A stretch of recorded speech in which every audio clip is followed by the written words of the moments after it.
sumasaya kapag may labay nagkakaisa.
Gaya ng mainit na panahon sa labas, patuloy pa rin ang mainit na aksyon dito sa Maharlika Pilipinas Basketball League, ang liga ng bawat Pilipino.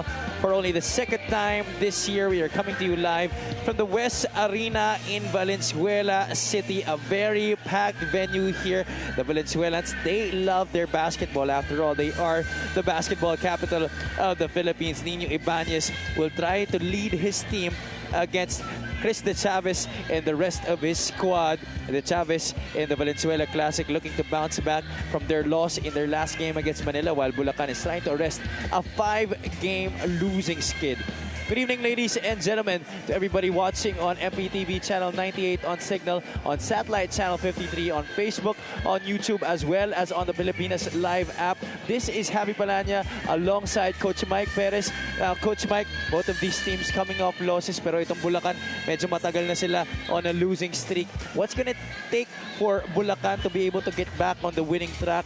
Obviously, they had to sell it dito against a very loaded roster that Valenzuela has. And everything that's gonna take in each of the players of Bulacan. Paulo Hubalde, Ibanez, and everyone else, you gotta contribute. I'm looking for Manso to be really big here in this game. He's done a lot of good in the previous games of this team, and we'll see how it does in this particular match. Kasi ang nangyayari, Coach, they are starting strong pero nauubos sila sa dulo. Yun yung nangyayari sa Bulacan so far this season. And tingnan muna natin, because this is a matchup between two teams in the Northern Division. Let's take a look at our team standings in the Northern Division. Well, you see up there in the North, Nueva Ecija and San Juan continues to be up there. Wala pang talo Pampanga on a 6-game winning streak. But more importantly, Bulacan needs to get back on the winning track, as well as Valenzuela. Valenzuela on this win could actually push them a little bit middle of that top 10. And we'll see how this goes, if Valenzuela will indeed come up with a win, or will Bulacan finally come up with their second win, at least in this early start of this season. And just like what we like to say, no, Coach, gustong mamuhunan ng mga teams ngayon, especially those teams that want to make it to the playoffs, and being at the number 8 spot, medyo delikado pa ang Valenzuela dyan. But of course, you still have a lot of games to go in this season. Let's talk about the last game of the Cuyas. They were pulverized by Nueva Ecija, missing the services of the Aquaman Paulo Hubalde. Very evident yung naging struggle nila in this game. Yeah, that was very much downhill. Once Paulo went down on the injury, you know, he went there and tried to coach, pero really very short on manpower when you go up against the firepower of itong Nueva Ecija. The numbers really are very staggering. Minus 17 on makes, minus 33 on rebounds, minus 13 points in the paint. We can go on and on. That really was just totally a dominant game by Nueva Ecija over the Bulacan Cuyas. Oh, they actually were able to keep it close after the first half. They were only down by 7 points after the end of the first quarter, down by 8 going into the halftime break. But the third quarter, doon na talaga bumulusok ang Nueva Ecija. Para naman dito sa Valenzuela, they were very excited going into this game against the Manila Batang Sampaloc. They were anticipating the play of Greg Slaughter in this one. Sabi ni Congressman Eric Martinez, may Greg Slaughter stopper naman sila in Ladis Lepalam. He did not play in that game, pero nahirapan pa rin sila against the front line of Sean Umali and Raba Al-Husseini. Yeah, really that's because of CBC and Sean Umali just being in there. And Santos went 10 points and 5 rebounds. Chris De Chavez had 12, all of them in the fourth quarter. Manliguez, he's a guy that really needs to distribute that ball a lot, and he's got 6 assists, and we're hoping that Andre Armenion would finally come back to who he was, and really mga find ni Andre could tell a lot when it comes to the outcome of this game for Valenzuela. Ladies and gentlemen, let's get this show on the road. It's Bulacan versus Valenzuela for our main game sa ating Thursday triple header. Let's go to Miguel Pere. Pacquiao's MPBL Season 6, presented by Extreme. It's Bulacan Cuyas versus your Valenzuela Classic. Live on the official MPBL Facebook page, YouTube channel, MPTV Signal Channel 98, MPTV Channel 53 on Satellite, and on Pilipinas Live app. Let's carry on the starting units for both teams, beginning with Bulacan Cuyas. Starting at center, number 24, Big Boy Hernandez. Forward number 73, John Baltazar. Also at forward number 1, Nino Ibanez. At guard number 17, Haley Ajero. And the other guard, number 0, Paulo Hubalde. Their head coach is Buds Reyes. Assistant coaches, Joey Dada and Danilo Ramirez. Team managers are Justin Dada and June Reyes. Team owner is Congressman Kuya Jonathan C. Alvarado.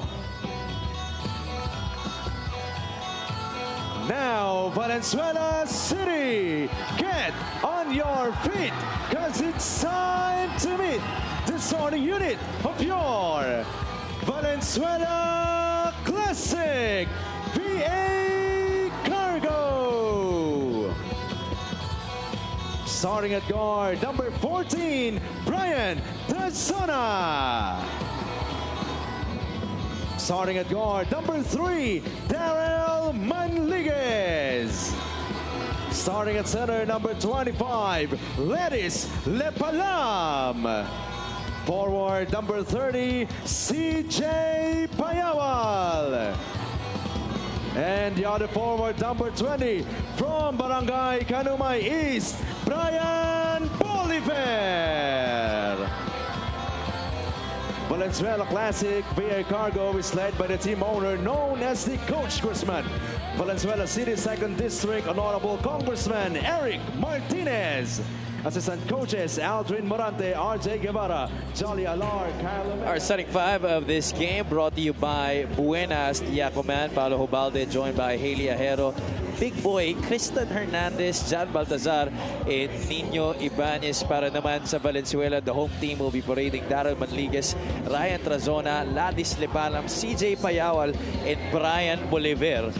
2 surprise starters here para kay Congressman Eric Martinez. Trazona and Brian Bolivar inserted into the starting lineup for tonight's game, Coach Mike. You can feel na pulling some punches, at least at the starter side. Medyo nakatago pa ng ibang cards, no? Makikita natin mamaya yan as the game goes. Of course, Trazona and Bolivar, 2 homegrown players para dito sa Valenzuela, as unang nakabutas dito si Paulo Hubalde with that baseline jumper. And like what we said, he's always going to be a deadly piece for Bulacan, talking about Paulo Hubalde. It looks like there is a new associate head coach here for Valenzuela. Is it still Coach Aldrin Morante calling the shots? Because hindi na siya nakatayo dito. Yeah, I don't think Coach Aldrin. He's there, right there. He's seated. He's there on the bench. Yeah, but somebody else is up there standing. Oh, we'd love to hear later on from Andrea what the status is in terms of the coaching changes for Valenzuela. Ajero attacking the defense of Darrell Manliguez. That was quick hands by Manliguez, but unfortunately he was stepping on the baseline. 4-2 is the count here early on in this game. There you see Coach Buds Reyes, the head coach of the Bulacan Cuyas.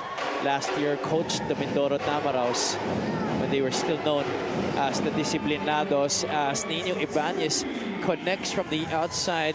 Good start offensively here for the Cuyas. And more importantly, you like that your top 2 gunners are actually in sync right now. Well-calibrated shots. And now it's time for the other guys to step up. You cannot just be a Paulo Hubalde, Nino Ibanez team if you're Bulacan. Payawal could not hit from the outside. Kristen Hernandez battling 3 red shirts for possession of that basketball. It ends up with Trazona. Trazona hits from the outside. You know, very confident at home. And, you know, that's the thing that you have, especially with this very loud crowd of Valenzuela. And that's the score inside by Kristen Hernandez. Yeah, Coach, I can barely hear you through all this noise. Trazona has the basketball, gives it up to Manliguez. Lepalam sets the roadblock. Manliguez, the in and out dribble off the glass. A little bit too strong by Yawal. He has made a name for himself early in this season for being able to crash the boards. Actually, maganda yung ginagawa ang depensa nitong Bulacan on that drop coverage, on that lane side drive. Pero you have to be at recognizing nasaan ang mga offensive rebounders para sa team ng Valenzuela. Hubalde tried to deliver a pass to John Baltazar inside. He was pushed by Brian Bolivar. There you see Manliguez with a miss. And And then CJ Payao just snatching it from the sky and putting it back for 2 points. And you like that Manligues, habang siya inaasahan sa assist nitong Valenzuela, maganda yan na nakita mo offensively active rin siya. Manligues is averaging 5.7 assists per contest this season. Manligues sees Trazona all alone on the other side. So far, this open floor basketball has really favored Valenzuela right here. And Bulacan got to stop this little run for Valenzuela. 9-all. Baltazar having trouble with that basketball. What's the call going to be? Is it a foul against Valenzuela? Yes, I think it is. Yeah, that's going to be on Ladis Lepalam. Here we see our fast break of the game brought to you by New Star Max. Win to the max. Bolivar making it happen with his defensive play. That scramble for the basketball leading to Manligues beating Ryan Trazona on that fast break opportunity. Pero kita mo dito in Bulacan talaga nakadiin din in terms of effort. But you know, you got to be efficient against this firepower of Valenzuela. Ubalde gives it up. Hero. This is out to Nino Ibanez. The spin. 3-pointer on the way. That's way off the mark. And he saw that shot clock winding, so kaya medyo minadali yung tira na yun.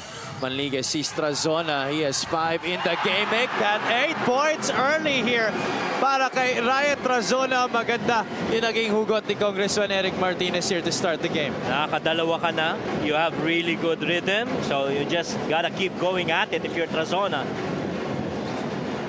Trazona only averaging 6 points per game in 9 minutes of playing time this season para sa Valenzuela. He's already near to surpassing that, as this 3-point shot is brought to you by Extreme One-Stop Shop Appliances. 3-pointer number 2 in the game para kay Ryan Trazona. Oliver thought about it. Manligues, a little hesitation, sees Lepalam. High looper of a jump shot, bounces in for 2 points. Well, dito nakikita mo yung difference pag dating sa point of attack. There really is very little of post-action para dito sa Bulacan. Samantala sa side ng Valenzuela, they've got, I guess, pieces that can actually post up and try and score a little bit closer. Baltazar gets the step on Bolivar. That's good recovery, although he got a little bit of the arm there. Referee Sep Bingol saying it should be 2 shots para dito kay John Baltazar. And which makes you kind of wonder, much as Paulo Ubalde is playing on the floor, how much, you know, is he really good coming out of that injury in their previous game against Nueva Ecija? Baltazar also was not suited up in that game against Nueva Ecija. He's one of the guys that Coach Badreyes hope will step up here in this match against Valenzuela. A spectacular finish right there by Daryl Manligues. Boy, they're actually shooting 7 of 10 right now, roughly about 70%. Speaking of Val City, Bulacan's not way behind. They're 4 out of 5, but really just more attempts for Valenzuela. Ibanez loses it. It's going to go the way of the Valenzuela Classic. This is the problem with Bulacan this season. When a team starts to pull away, they have trouble getting back into the game. They're able to get close, pero nauubos parati sa dulo eh. Yeah, I think the help coming from the bench is one item that, you know, the Kuyas are really struggling with. And this guy right here, Karandang, offers good help, especially on high ball screen actions, because he can sink threes from the outside, but he rarely gets any touches from there. Ibanez goes to the corner. Ajero will launch. That 3-pointer is no good. Manligues gets past Ibanez. Karandang bumps him. That's going to be a push against Bulacan. And Manligues really has just been a player that could either score or assist. Trazona launching his first 3-point shot of the game. That brings us our lucky fans of the game, brought to you by Buenas. A sea of red here inside the West Arena in Valenzuela City. And this is, I guess, one of my favorite venues to, if you talk about crowd participation and how loud it is. This is one of the loudest venues you could have, and everybody just in red right now in full support of the Valenzuela team. Definitely so. They are the self-professed basketball capital of the Philippines, and we're seeing why. Field goal story so far, 7 out of 11 para sa Valenzuela, 4 out of 6 for the Cuyas. Andre Dada has checked into the game for the first time for Coach Buds Reyes. Dada puts the ball on the deck. He's having trouble with it. He needs a teammate. Hernandez out to the Aquaman. Hubalde with 3 on the shot clock. He's just so good at that. Yeah. Sobrang talino ni Paolo. I mean, he got that ball, didn't have the shot, knew he could bait a foul, and he just went up. At saka in control, Hindi, walang taranta, talagang veterano. He knows when the defender has his hands near your arms. That rip-through move, he's just so masterful in performing that. And it's not just the skill. He keeps his body conditioned. I mean, you see him on social media. He does all his in-home workouts. And just goes to show you how passionate and how dedicated he is to the game of basketball, even at this age. Parang di nga napapagod yan eh. Nagpapike pa yan. Right. 4 points in the game para kay Paulo Hubalde. You just saw his numbers earlier. 15 points, almost 7 assists per game for the Aquaman. Who says anything about deterioration? Oh, yeah. Parang wala no? Pagdating kay Paulo, he just keeps going up and up. Trazona misses his first shot of the game. There's a push against Trazona right there on that drive by Ibanez. Set to check in here is Nem de la Cruz para sa Valenzuela. Coach Buds Reyes will be burning one of his timeouts with under 4 minutes to play here in the first period. We'll take a short break. We'll be right back.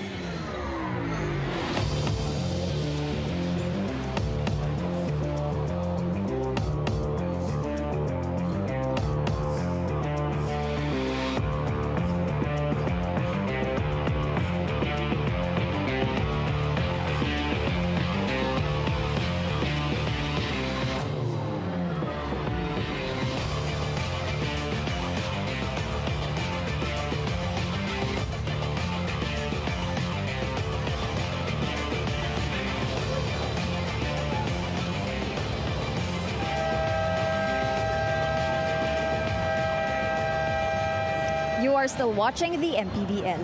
Just like our Southern Division, our Northern Division is indeed packed and competitive with Valenzuela and Bulacan both coming from the North. Sabi nga ni Coach Congressman Eric Martinez, hindi kami pwedeng magpabaya.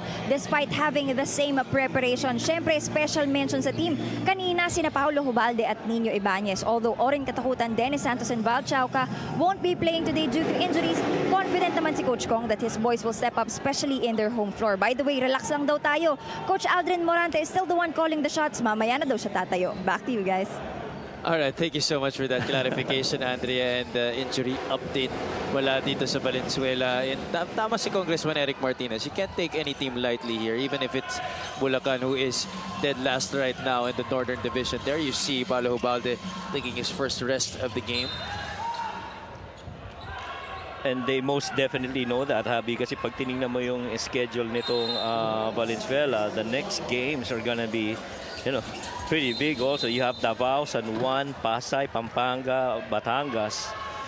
And, the runs in the middle of the season, that's where you see, pwede tong team na to may kulang pa in terms of their roster pieces. 18-12, anim ang kalamangan dito ng ng Valenzuela Classic.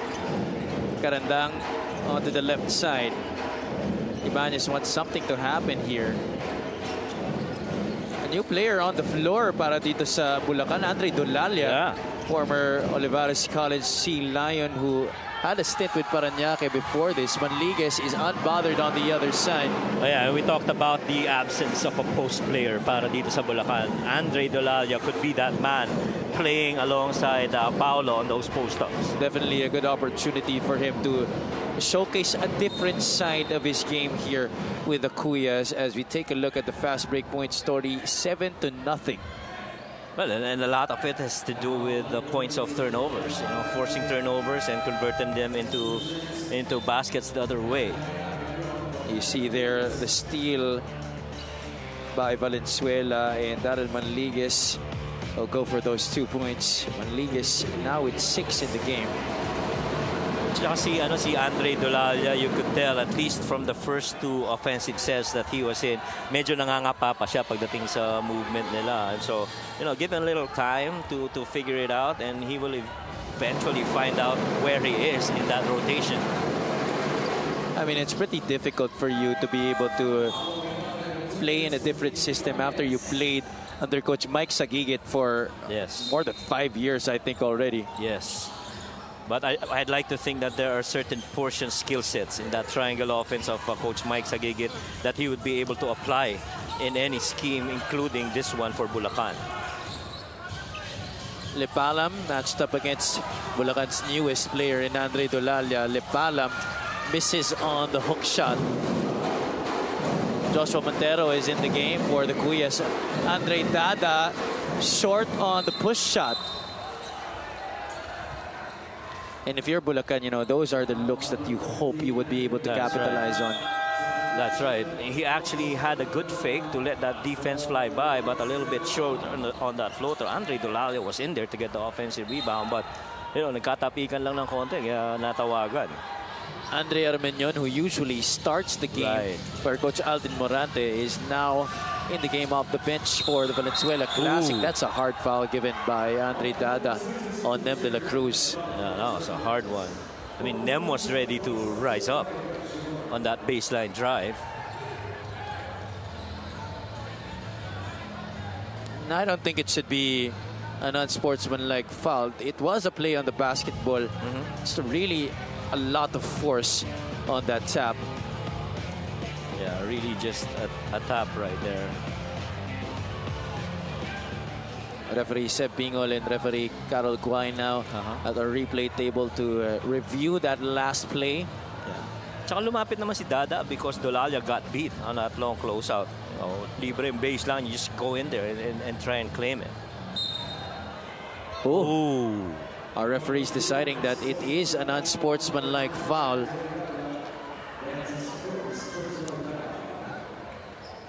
Again, on those kinds of calls, it's not the intention that you judge, it's the action. So even if you said or you told the referees na hindi ko naman sinasadya. Hindi naman yun ang intention ko, di ba? And there you see he's telling referee Sep Bingol that he was going for the ball. Yeah. However, excessive contact, I believe, was the reason for that upgrade. And that's going to be crucial here in terms of points production, because in that game against Nueva Ecija, he was actually in there in the quarters that they competed against Nueva Ecija. He had 9 points in the first half, and you hope that he starts out real strong here for the Bulacan Cuyas. Yeah, he could be part of that committee off the bench that will try to contribute in the offensive production after Paulo Balde and Nino Ibanez. Armenion, this is to Bolivar, stretch. And he is fouled. Bolivar only averaging 3 minutes per contest this season and 2 points per game. Good chance for him to be able to prove his worth more to Congressman Eric Martinez and Coach Aldrin Morante. Yeah. And much as we talked about players, teams really stacking up and building because of the Pampanga Giant Lanterns bigs, there are actually teams that have really good set of guards. We talked about it earlier. Chris Piton, Ryan Costello, JC Collar. Look at Valenzuela. They got Arminion, they got Aliguez, and they got Val Chauca. That's a pretty solid trio of guards as well. And then you add guys like Tarazona and Jameson Hero. That's right. To be able to give a touch of speed to that backcourt rotation. Another stop here forced by the classic Nem de la Cruz. That's specialty of the house, however, unable to hit on that shot. Under 2 minutes to play here in the first quarter. And somehow you like the body language here of Paulo Hubalde, just staying relaxed. He understands that there are a lot of supporters right now for Valenzuela. But he says, you know, just keep this game close and give ourselves a chance later on to beat them. Oh, this is not uncharted territory for a guy like Paulo Hubalde. Oh, that was halfway down. Hernandez short on the stick back attempt. Payawal draws a foul on Joshua Montero. You know, after all, Coach Mike, Paulo Hubalde, through all his years, he's played in numerous arenas with this kind of crowd. Yeah. At saka you really, I guess it's been said over and over again, his experience and his composure in situations like this. I mean, everything that he played on, at least for the 2 seasons that I've been here, have really been teams that people look forward to watching. I mean, even the younger players look forward to playing with him because he's so much of a teacher and he's not very selfish in sharing kung ano yung mga natutunan niya sa laro ng game. Yeah, that's correct. You know, and that's a lot to say considering that the teams that he's played for in recent years here in the 2 seasons that he's been on different squads, Mindoro and Bulacan, those teams not really stacked with talent. Right. But still, because he's there and because he makes the people around him so much better, we are encouraged to see that progress and the influence that he brings to the squad that he plays for. At saka he's a type of player that doesn't play. He actually competes. Even in the last game last season when, you know, Mindoro didn't have anywhere to go, he was out there competing and showing everyone that even in the last game of the season, when it doesn't matter, you have to be competing. Machon leans in. That floater is good. This is now the biggest lead of the game for Valenzuela. 28-13. 15 ang kalamangan dito. At 65 seconds to go. Yeah, nandiyan ang nangyayari because slowly binabalik na nila yung mga usual starters nila. The key pieces are slowly getting in the game. Good kick. Dada, push shot, overcooks that one. Machon secures the rebound. A chance to go 2 for 1 here for Valenzuela. Guys down, that's Ponce Gotladera.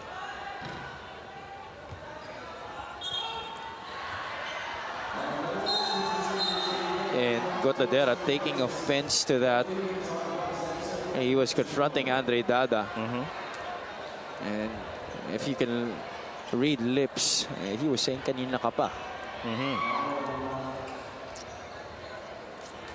Well, Gotladera in their last game got 4 personal fouls. So he's really a guy that's not afraid to get in there and, you know, chippiness, okay lang yan kay Gotladera. Oh, he's always been an enforcer from his days with San Beda in high school all the way to his stint with Ateneo in college. And number 34, Ponzo Gotladera, both for unsportsmanlike behavior. So 2 technicals given out to both Gotladera and Andre Dada for unsportsmanlike behavior. I didn't really see what happened there. Nakita ko na lang yung confrontation, but I just saw Gotladera was already down. Right. But, you know, again, you see him on the screen, Paulo. He's just a bundle of control right here, really composed. He understands what the situation is. This is just the first quarter. My team is down 15. And, you know, I'm still in a good spot. You just saw J.R. Kenyan set to check in here at the next dead ball para sa Valenzuela. At saka yung connection with Coach Buds and Paulo. There's, I guess, very little to talk about these two. Senyasan pa lang, alam na kung anong gustong mangyari. You know, Coach Buds treats Paulo like one of his sons, right. Just like all his other players. And that's why it's also such joy playing for Coach Buds Reyes, because that paternal figure that you have, not just for on-court play, but also for your life off of it. Yeah.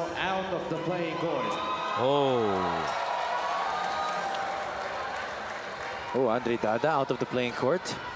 Yeah, I think he is. He's gone for this game. And that's a big loss para sa Bulacan considering their lack of offensive production. Still giving Ponce Gotladera a piece of his mind. Yeah. 2 unsportsmanlike just got him out of this game. So Gotladera will be taking 2 free throws.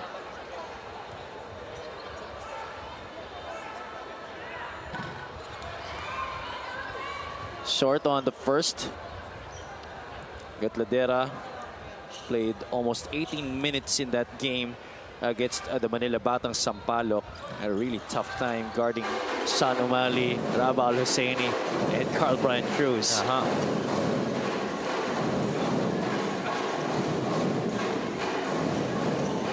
Ubalde with a rock. Screen set by Hernandez. Ubalde fires from the outside. Made a 3, missed the second one, still going at it. Yun naman talaga ang kailangan gawin itong Bulacan Kuya. Somebody's got to lead offensively. And again, much as this is an Ibanez, Paulo Ubalde team, other guys need to step up. 9 seconds left here in the first. Gotladera will take it near the elbow. That's no good. 4 seconds left. Ubalde still has time. Oh, I don't think he realizes it. One of the few times that you would see Paulo Ubalde unaware of the clock. Yeah, he was signaling he didn't hear the call from the bench, and so that clock got blown on him. That's going to be it for our first quarter. Ubalde off to a good start here offensively for the Cuyas. That's a good sign if you're Coach Buds Reyes. And for Valenzuela, Trazona was the one who sparked that big rally at the start of this game para sa kanila. Quick 8 points para kay Ryan Trazona. Bolivar starting this game and making impact plays as well on both ends of the floor. Lalo na on second chance points, that's an area the Cuyas need to work on.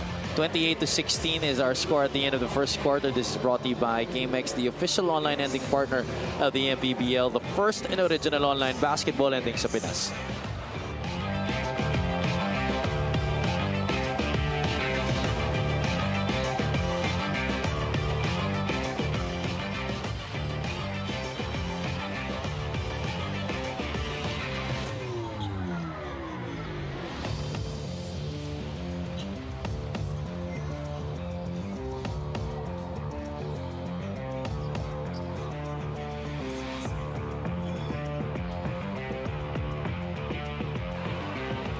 Rebound story so far here, Coach Mike. Look at that.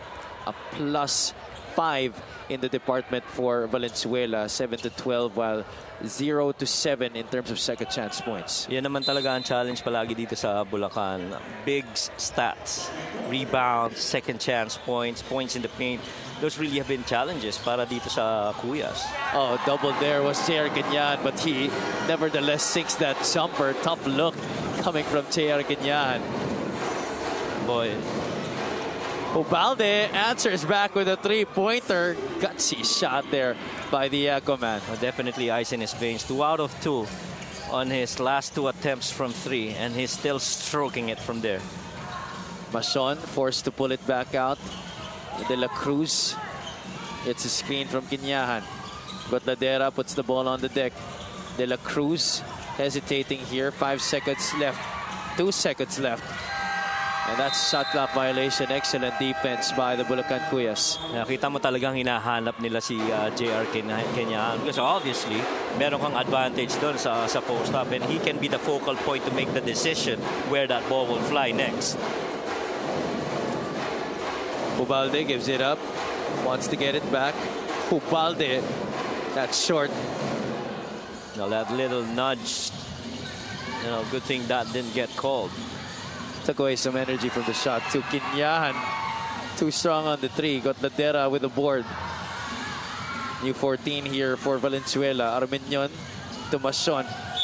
Baltazar almost playing good defense there. Alam na niya, Machon was gonna go right. And so you know that's the strong suit of Mike. So you want to be in there before he even gets to the spot. Kaya lang, late ka nga. You're called for that foul. Yeah, just a tad too late. That's the first foul against John Baltazar. 30-19. More than a minute gone by here in the second frame. And there's a little discussion here between our referees.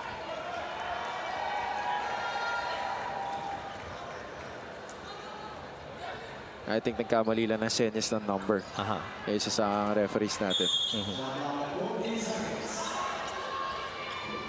Armenian steps out. Mason straight away, 3 in and out. Baltazar soars for the rebound.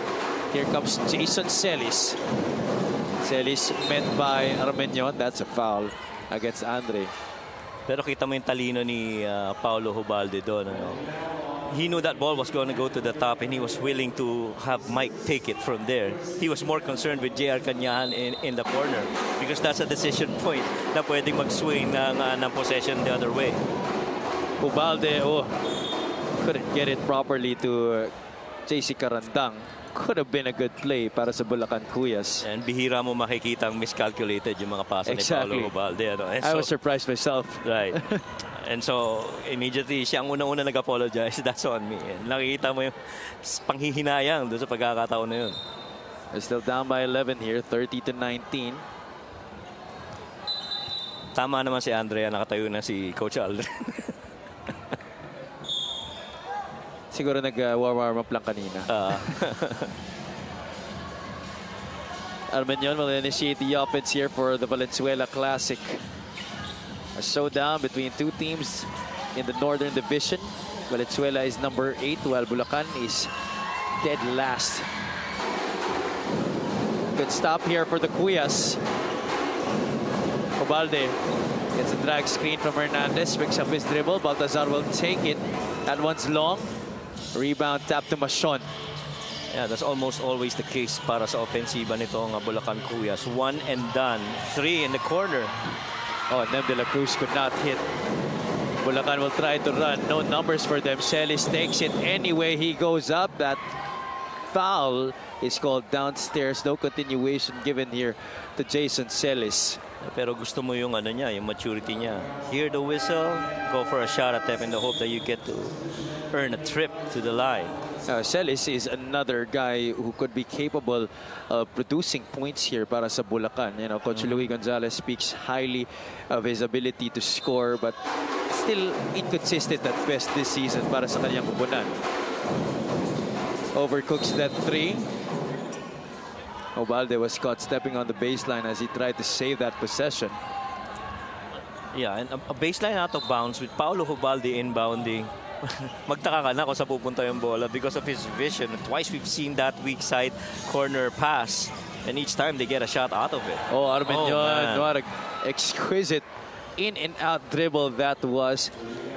Really important also that when you make a move, you also have to use your eyes to be able to fake out the defense. A little in and out with a look away or look the other direction, but still keeping that steady pace as you go downhill. Gianpaolo Rivera has checked in for the first time. This free throw of Andre Armenian brought to you by Extreme Appliances, ang subok at kumpletong appliance brand ng Pilipinas. I remember one of the games that I guess it was Mills that I was covering, and so Andre says, medyo hindi ako 100% ngayon kasi may paltos ako eh. So I won't get so much assists. Previous to that game, he had 9 assists. You know what? He ended the game with 9 assists on a paltos. That's how good he is as a point guard. And great story by Andre Armenian sa kanyang karera. You know, started out in Ateneo. He was playing in the Team B for quite a number of years. I think it was 2 to 3 years in the Glory B before he made the decision to transfer to the UE Red Warriors, where he was able to play in the UAP. And look where he is right now, one of the top point guards here in the league. Oh, without a doubt. I mean, really good vision, good processor of situations. Oh, what a cut. Leaves it for Mason, everything but the shot there. Mason though redeems himself. Basket and 1 for Mike Mason. Well, first off, that was a good read by Andre Armenian. He got overplayed, went backdoor. They stayed on that top side, and that backdoor really just created that opportunity on that last second dish for Mike. And look at him battling it out with 2 white shirts inside the shaded area. Mason able to complete the 3-point play. Not really eye-popping numbers this season para kay Mike Mason, but he still is a valuable piece of this rotation for the Classic. Well, I feel one guy that can really, another steal here, right here. Rivera off and running. Mason, back-to-back baskets para kay Mike Mason. when you got a big man that can actually defend the length of the floor and can run the other way if you got that deflection and steal, you got a really good big man. 37-21, a personal 5-0 blast para kay Mike Macion. Here he is running the break, and when your big man runs the break, you better reward him. Gian Rivera leaving it para kay Mike Macion. Those two are featured in our fast break of the game, brought to you by New Start Max. Win to the max. 6 minutes and 39 remaining here in the first half.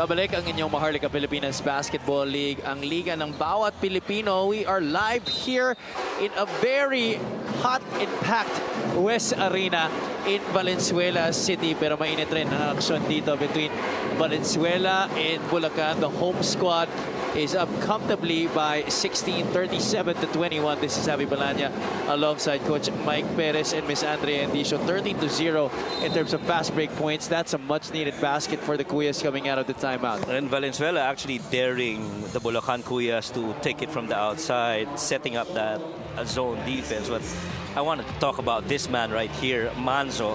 Every time he comes in, something's good will happen to Bulacan Cuyas. I think he's going to be a third piece in that Ibanez, Paulo Hubalde rotation. He's just very efficient, at least from the games that I've seen and covered him.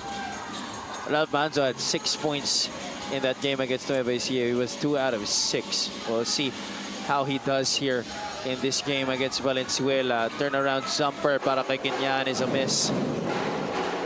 Ubalde ahead to Manzo. That zone again, it's back there. Ibanez launches way off the mark. Armeñon looking up, head on a swivel. Oh, Rivera could not handle the pass there. Well, even the good ones commit turnovers too. I mean, we saw earlier Paulo Hubalde, now it's Andre Armeñon's turn. And how about the depth of the bench of Valenzuela? Chris De Chavez just came in at the 6-minute mark of the second quarter. And that's also without key pieces still in this game. No Dennis Santos, as a score made there by the Aquaman. Paulo Hubalde scoring from the outside. He's off to a good start from three-point country here in this game. 15 points for the Aquaman. And Paulo's just been sensational here. Macion cuts middle. Macion able to get that basket. 39-27. Ibanez tried to get it to Andre Dolalia. That's off the leg of Chris De Chavez. De Chavez was the top scorer para dito sa Valenzuela in that game against the Batang Sapaloc. He had 12. As we bring you this 3-point shot of the game, brought to you by Extreme One-Stop Shop Appliances. Nakakarami na dito si Paulo Hubalde. And, you know, challenge or not, he's gonna take it. That really comes from yung kumpiyansa niya sa sarili niya. Alam niya kung anong kaya niya at hindi niya kayang gawin in certain situations.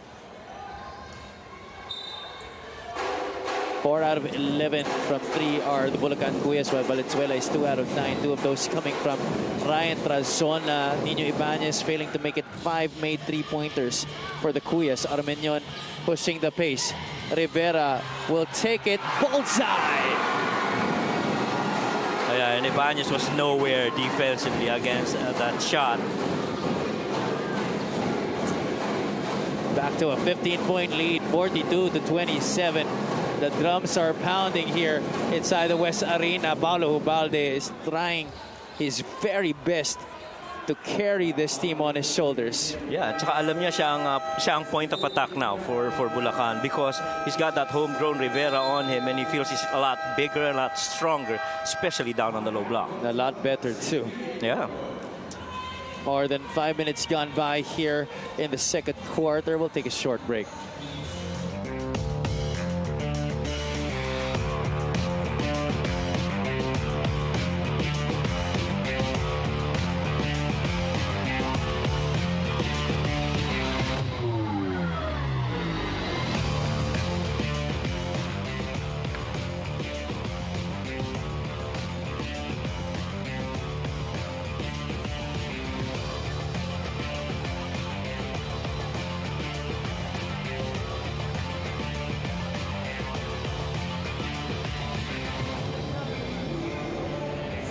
Nagbabalik ang MPBL.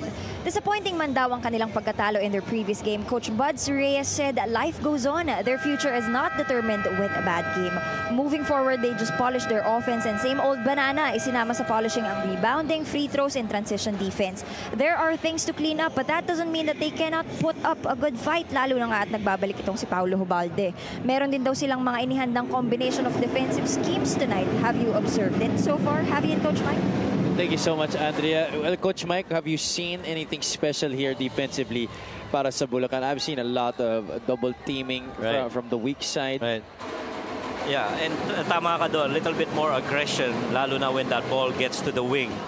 And they try to push them on the side and get them into trap areas so that they don't set it up easily offensively itong Valenzuela. 17 na po ang score ni Paulo Hubalde. They're still down by 13 points. Oh, man. De Chavez almost dropped his defender. That would have brought the house down. Baltazar pulls out. Ubalde is asking for it. The hot hand here for Bulacan. Ubalde for 20. No good. Mason gets it for Valenzuela. Well, Valenzuela was lucky that shot didn't go in. Had a good line. Oh, man. Nobody inside. Nobody home for Bulacan, and Andre Arbiñon will go through the door. Complete defensive breakdown right there. That open post was clearly for Andre Arbiñon to claim. Baltazar on the left wing. Ubalde dishes it out to Andre Dolalia. Dolalia drives baseline. The Chavez is right there with him. Ubalde with one on the shot clock. Ubalde short. Another opportunity here for the Cuyas. Ooh, that pass a little bit too low para kay Haley Ajero. And somehow talagang bumagal ang ball rotation para dito sa Bulacan Cuyas with that zone. I mean, they keep staying just on one side because they don't have enough shooters that can actually locate. Right now, it's only been what? Paulo Hubalde has just been efficient from the outside. And you just saw Andre Arbiñon fooling everybody there and going straight to the cup, but that time he loses it. Here come the Cuyas. Baltazar all the way. That definitely is going to be a foul on Gian Rivera, but he's saying that he got all ball. And so Kong Eric says he wants a challenge here.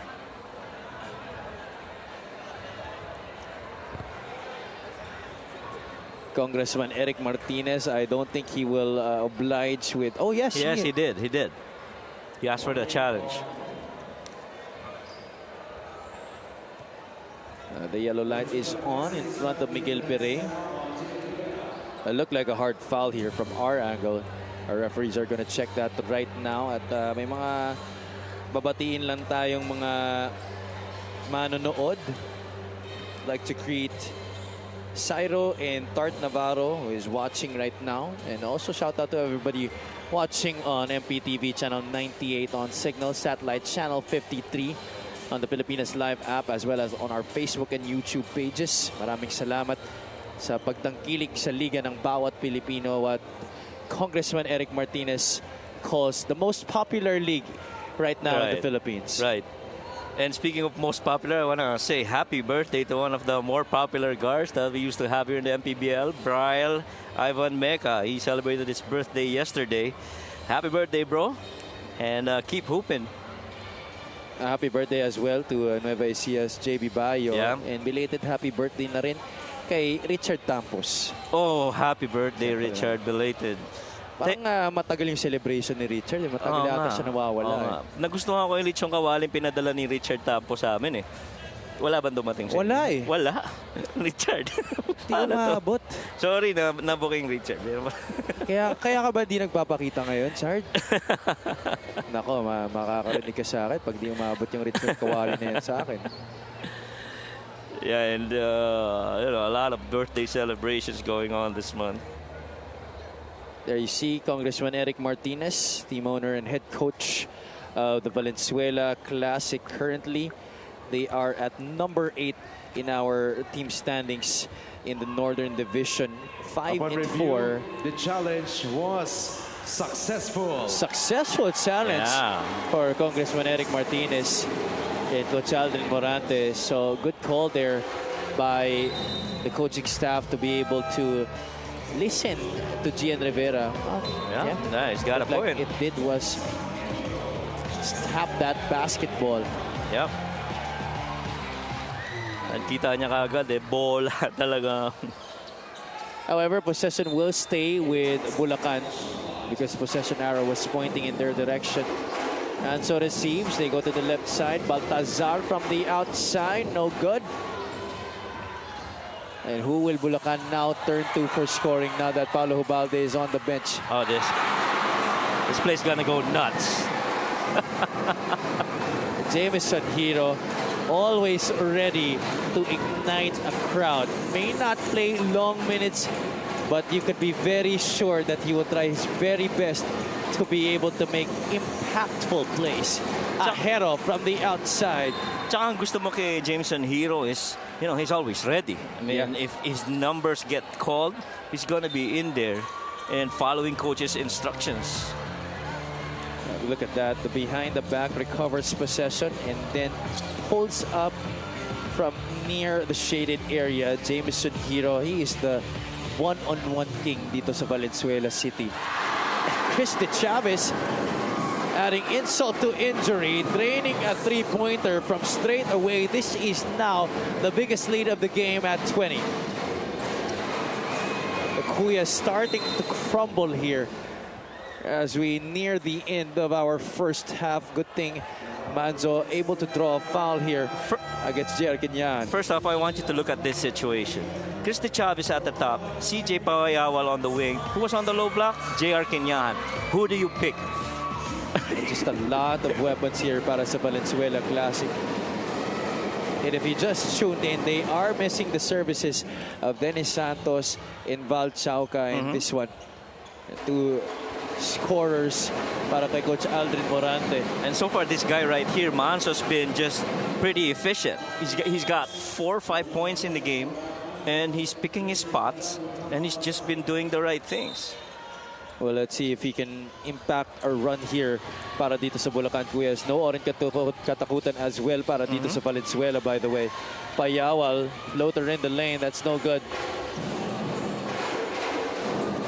49-31, Ubalde now back in the game after a short rest on the bench. Yeah, and that shows you without Paolo on the floor, who you gonna get points from if you're Bulacan Kuya? Yan ang malaking tanong. Para napipilay sila wag pag wala si Paolo, no? And when both he and Nino Ibanez are not on the floor, it looks like Bulacan is walking without legs. Ubalde able to drain another three-point shot. He is 20 in this game. Kumobi Bryant pa si Paolo doon. Tinapik yung coaching staff after making that three. Hero unable to finish. Remember, Ubalde just recorded his MPBL career high a few games back. Right. Has a big chance to surpass it tonight.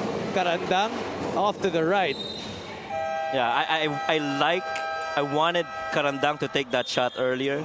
But in this situation, I feel Paolo was a little bit free on that right wing. There you see the setup. Karandang locating Ubalde, who knew it was good the moment it left his hands. Take a look at that again. Hand in the face, no problem. And there you see the look back. Pero may smile naman pagkatapos. Yeah.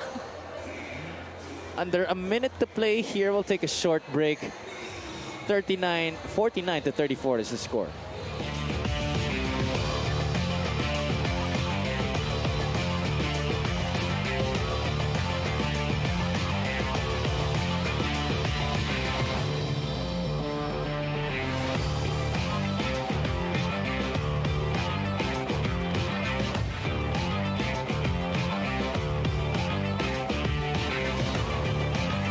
Scintillating performance by Paulo Hubalde tonight, already with 20 points, 4 out of 8 from three-point country, 4 rebounds and 3 assists. The question right now is, will this carry on into the second half for Bulacan? Because they definitely need this sorely. They're down by 15 still.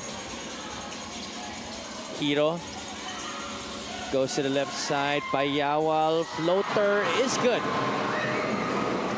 Well, actually, Payawal's been very passive in this game.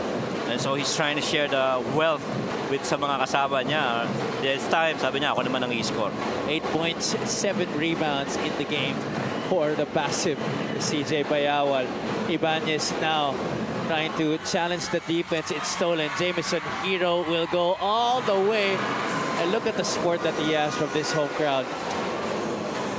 Yeah, a couple of homegrowns actually in the front court of Valenzuela.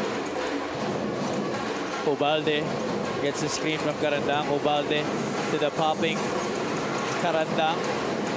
Down low, Hernandez. That's the easiest 2 points of the night for Kristan Hernandez. And that marks the end of quarter number 2 here at the West Arena. Well, it's been pretty much, as they try and review if this shot will count, it's been pretty much a Paulo Hubalde game. If you're talking of Bulakan Cuyas, and Valenzuela just, you know, putting in the right punches in this match. Down by a huge margin still. They're going to check if this is indeed inside the time frame. Oh, nah. Ooh, barely. Yeah. Yeah. Not even close. That's definitely not going to count. Big blow there para sa Bulacan Cuyas, but they're going to have to talk things over and make the necessary adjustments coming into the locker room. Our halftime score is 53-34. This is brought to you by GameX, the official online lending partner of the MPBL, the first and original online basketball lending sa Pinas. Let's now check out their top 10 plays of the week.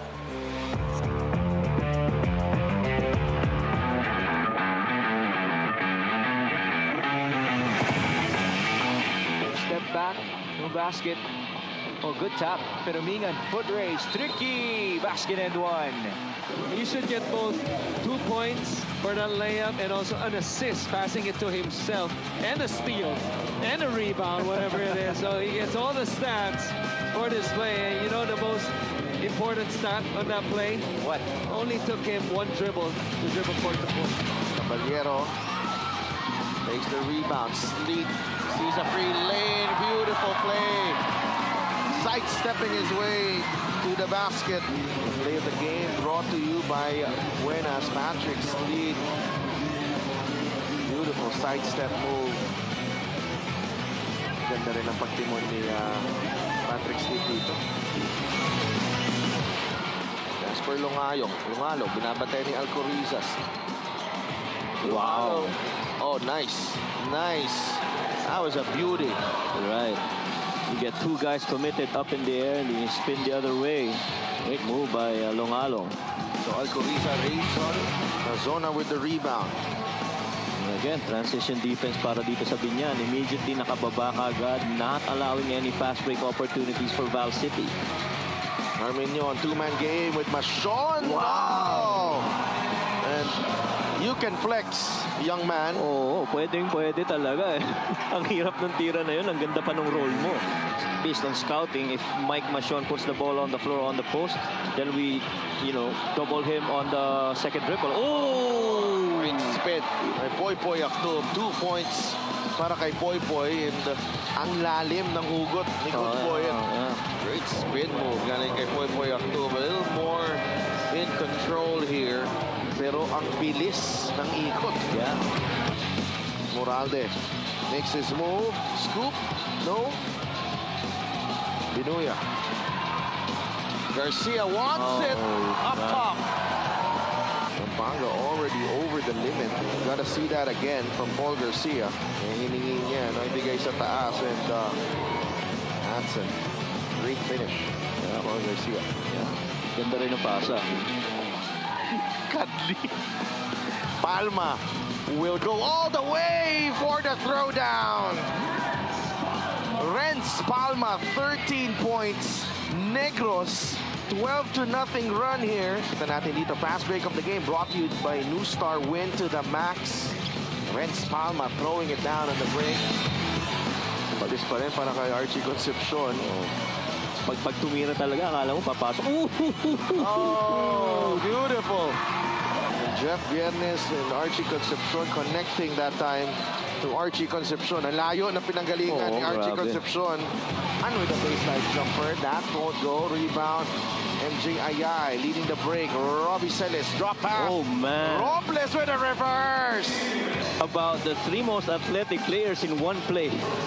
The ball movement and the yo-yo finish galing kay Ilonggo Superman, Billy Ray Robles.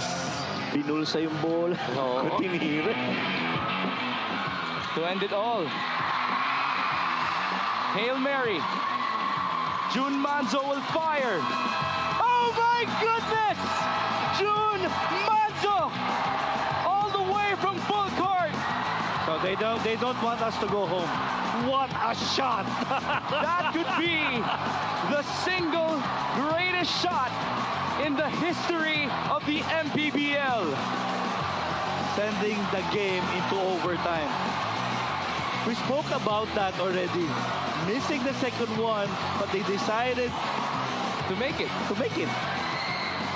A full possession for Davao with 2 seconds. Yeah, Hail Mary. There you go. that's a clear It's gonna basket. count. No, that's It's a gonna clear count. basket for the Davao Occidental team. There you go. Ladies and gentlemen, we are not yet done. This would be the second overtime game for today. A Hail Mary shot for Watch that June replay. Manzo. And that will beat the buzzer. Let me go ahead and say that that is absolutely the greatest shot that we have ever seen in the history of this league. Oh my goodness. Can be the #1 play. This one will be included for the entire season. It might be included. You just witnessed our sizzling hot top 10 plays of the week. At kung nabitin po kayo, pwede niyong ulit-ulitan ang video na yan sa ating Facebook and YouTube accounts. At this juncture, we will be having our halftime interview. My name is Andrea Indicio, and right now, I am with Coach Congressman Eric Martinez, the head coach and team owner of the Valenzuela Classic. Thank you so much, Kong, for joining me here again at the half. Congressman, napag-usapan natin kanina na sana hindi mag-flat start itong Valenzuela Classic dahil usually yun ang nagiging problema ng team. But tonight, kabaliktaran naman yung nangyari. Simula pa lang, ganadong-ganado na sila. Ano po bang reason behind it? Well, Trasona gave us the energy, the needed lift, then Manliguez, then Payawal, then off the bench, we saw Machon gave us the energy of the bench. So maganda tinakbo nung first half natin. Hopefully, we continue to hit the shots and continue with the energy level na pinakita namin. At Congressman, speaking of energy, kahit mainit dito sa venue, talagang punong-puno pa rin ng mga taga Valenzuela. Itong ating venue ngayon na talaga nga namang basketball capital of the Philippines. Ano po bang masasabi niyo sa kanila? Nagpapasalamat tayo sa ating mga Valenzuelanos. Maraming salamat sa pagsuporta nyo sa ating home game. V-Nation never stops, and truly Valenzuela City is the basketball capital of the Philippines. Maraming salamat, Valenzuelanos. Yes, that is right. Baka po meron pa po kayong gustong batiin o pasalamatan. Go ahead, Congressman. Gusto namin pasalamatan ng mga sponsors, VA Cargo, YPS Clothing Trading, Anytime Fitness, Accredited Wellness and Pain Clinic, Metroland Builders, Coco Ajero, my wife Catherine and my children Yelena, Svetlana and Oksana, the city government of Valenzuela, Mayor Wes Gatchalian, Councilor Jerry Esplana, and of course, to the people of the city of Valenzuela. V-Nation never stops. Maraming salamat sa inyo, mga Valenzuelanos. And continually support our team Valenzuela and MPBL. MPBL, the #1 basketball league in the country today. All right, thank you so much, Congressman. And that's it for our halftime interview. Don't go away, magbabalik pa rin po ang MPBL.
Halftime between the Valenzuela Classic and the Bulacan Kuya. Score is 53-34. And after Bulacan was able to keep in step with the Classic at the first part of our first quarter, Valenzuela just came running out of the gates and used every weapon in the arsenal to be able to establish this advantage. Yeah, definitely. Lahat ng pwedeng magamit nilang weapon on their end, ginamit na. And nakikita natin ngayon dito sa mga numero natin, ano? More attempts and more field goals at a better percentage, 52% versus 35%. 10 second chance points against wala pero dito sa Bulacan. 27 points na tulong galing sa bench at yung fast break, 15-0. Lahat ng yan, I guess, nakatuon dun sa action ng mga big men ng nitong Valenzuela. And you know, the rebounding also has been a big problem para sa kanila. They're -8 in that department, 23-15, which is why they still have no second chance points. Let's see what Coach Buds Reyes and the rest of the Kuyas have drawn up for our third and fourth quarters. We've seen them make comebacks. The question is, will they be able to finish it? Ano mabigat niyan? Paulo Hobalde, 20 points, 4 rebounds, 3 assists, all in the first half. But outside of Paulo Hobalde, the leading scorers para sa Kuyas are Nino Ibanez and Ralph Manzo with 6 and 5 respectively. 20 of the 34 points of the Kuyas belonging to just one man, Paulo Hobalde.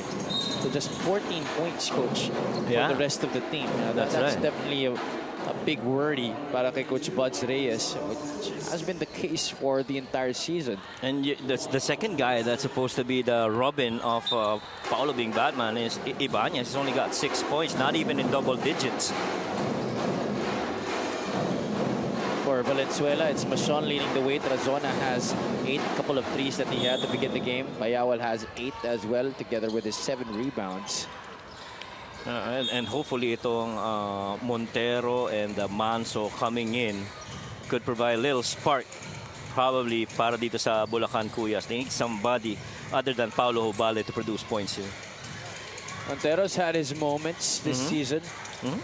Mark Andales has also checked in here to start the third quarter for Coach Buds Reyes. Manzo sees Andales on the right. Andales leaves it for Manzo.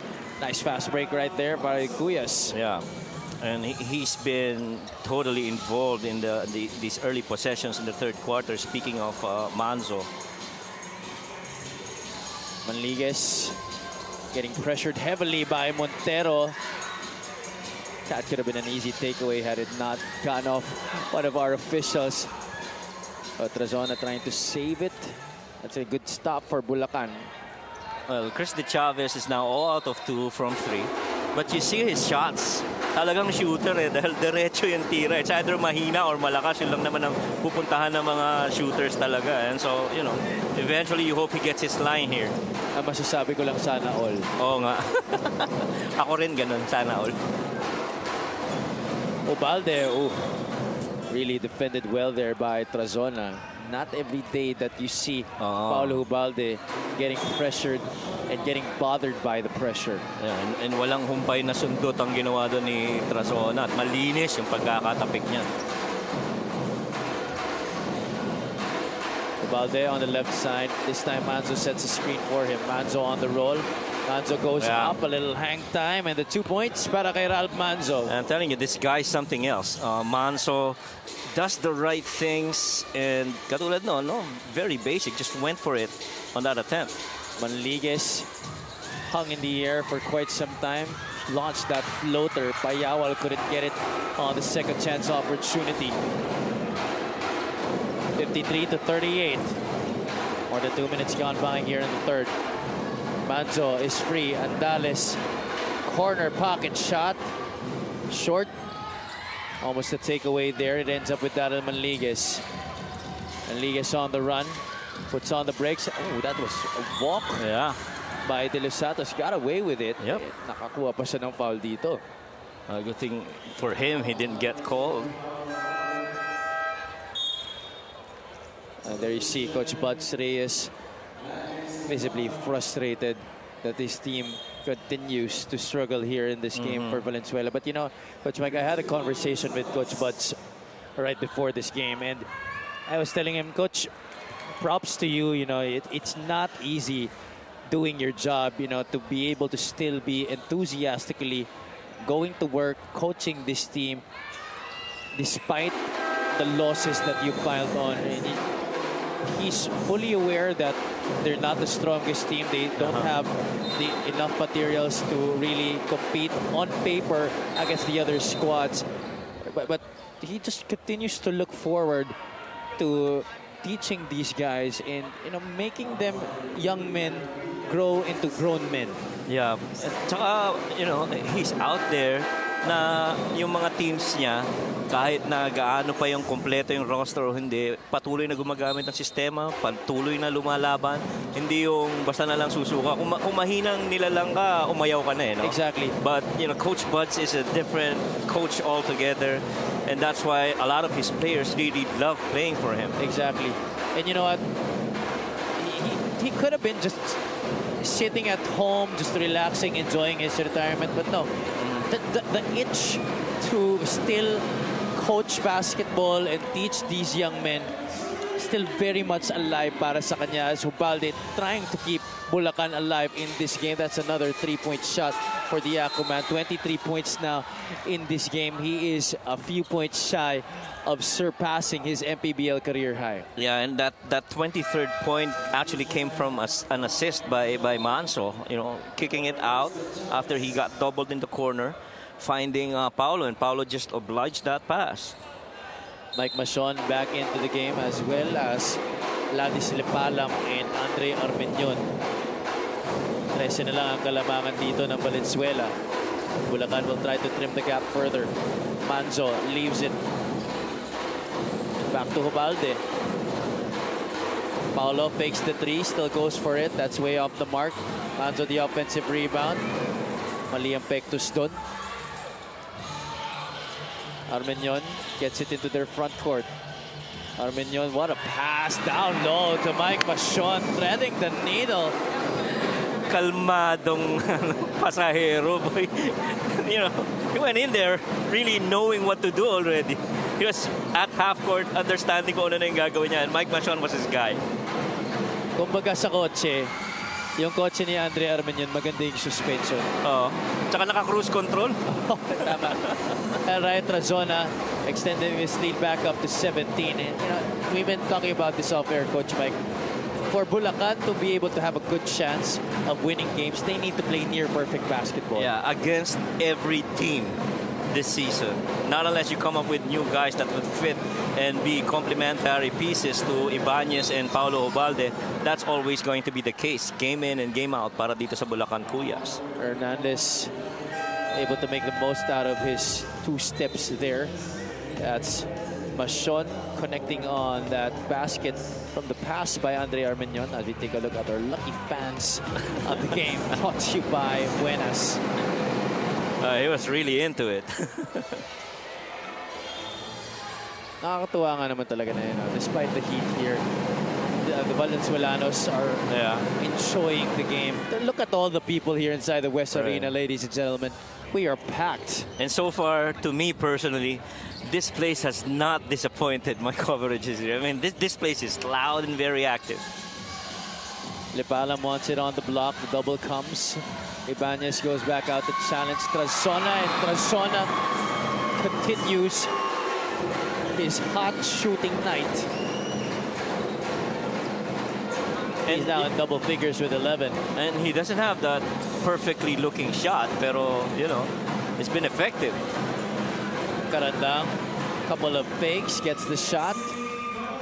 Yeah, I've always felt na itong si Karandang is a hesitant offensive player. I think he's got that range, but he has to have that confidence to take shots which are really readily available to him. Trazona will try to go for another one. That's off. Just like Trazona does. I mean, you know, just keep hoisting it. Karandang sets the screen. Ubalde all the way to the cup. Number 25, if you may have it. 61-46. Ubalde's MPBL career high was it 28 or 26? Yeah, I think it was 28, if I recall correctly. All right, we're going to have to double check that. Karandang with another rebound here. Cuyas want to run. Ibanez, he has to take this. Yeah, definitely. Oh, sorry, miss there on the break para kay Nino Ibanez. Yeah, you got to take that shot. Armenian leaves it for Payawal, who scores on the stretch. And Payawal has, for the most part, really just driven inside for those points. Ibanez leaves it for Hernandez. Set shot from the baseline, no good.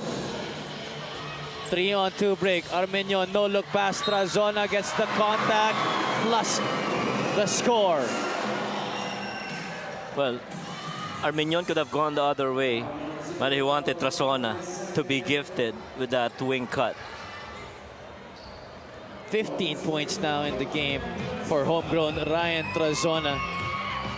He started this game and has not disappointed so far para kay Congressman Eric Martinez and Coach Aldrin Morante. His lead is back up to 2-0. 20 points muli ang kalamangan dito ng Valenzuela. 66-46 under 4 minutes to play in the third.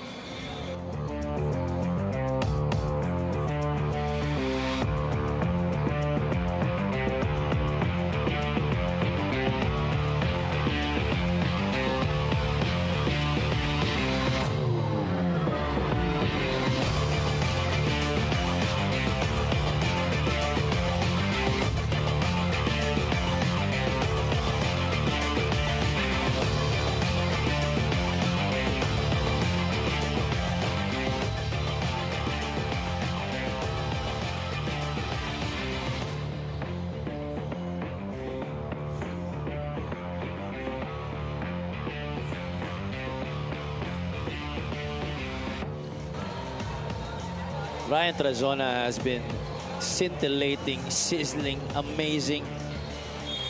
16 points, 3 out of 5 from the outside tonight, Coach Mike, in a starting role, by the way. Tsaka walang pag-aalinlangan yung mga tira niya. Alam niya na kailangan kong itira to. Cobalde forced the issue there. That's a stop for Valenzuela.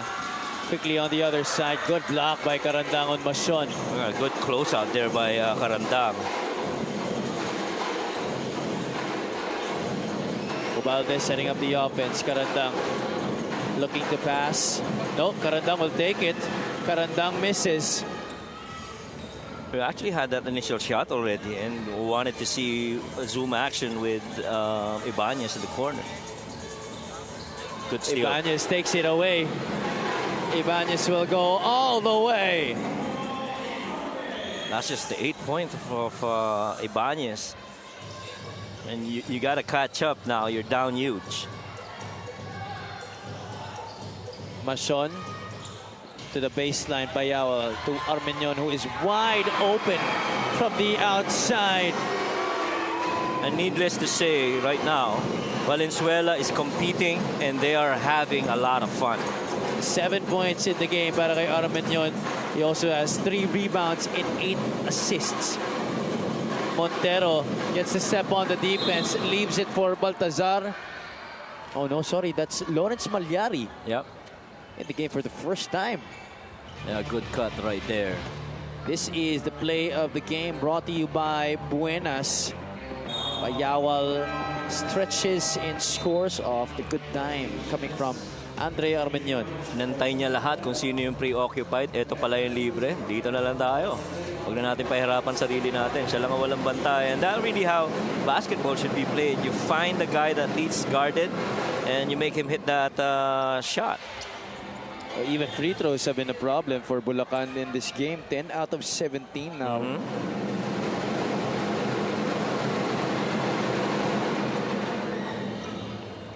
Against Nueva Ecija, they only took 2 free throws. Oh, no. 20 free throws, I'm sorry. They were 15 out of 20, so fairly good percentage para sa kanila. Yeah. Masion short on the hook shot, gets his own miss. Second try.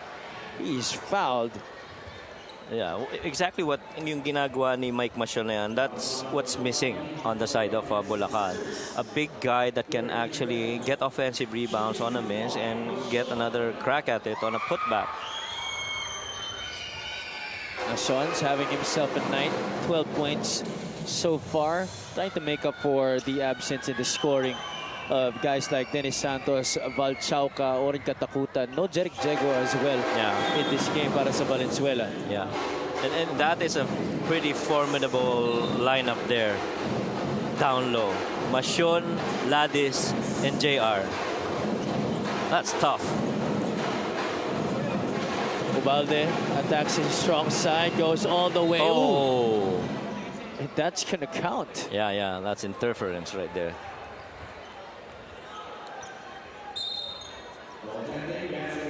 $27 points now para kay Paulo Ubalde.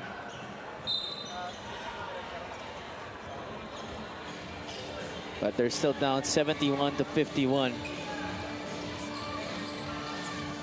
Under 2 minutes to play here in the third quarter. Lepalam trying to back down Lawrence Malyari. He has the obvious height advantage. And Malyari gives up the foul. Yeah, maganda na yung ginawa ni Malyari na push out niya na malayo dun sa poste itong si Ladis Lepalam, but you know, you gotta stay connected and prevent him from going to a side where he wants to, because that's really just 1-2 dribbles away and he gets to the middle kagad. Exactly what happened there to Ladis. Lepalam goes 2 for 2. Nice soft stroke right there for the big man. Former CSB Blazer in the NCAA. Ubalde met by Lepalam on the show. Karandang straight away three, swishes it through. Every time he takes a shot, now he's not second guessing himself. There's a good possibility that shot's gonna go in. So it's really a matter of confidence pagdating dito kay Karandang. And right now, I guess he's feeling it. Oh, that's a foul right there. The extension of the offhand for Armenion, bringing about the offensive foul. The defense by Jason Celis. Coach, do you think the hesitation, the lack of confidence is because of the heavy reliance on Paulo Ubalde para dito sa Bulacan? Yes, but you know, si Paulo naman is a very willing passer eh. And so pag binigyan niya yung tira sa'yo, si Manso kanina nakailan, ito isa na namang pass na binigay sa kanya. You have to take it because he's not giving it to you to release the pressure. He's giving it to you because he wants you to score. Good steal. Karandang playing the passing lanes ahead to Celis. Celis able to keep it inside.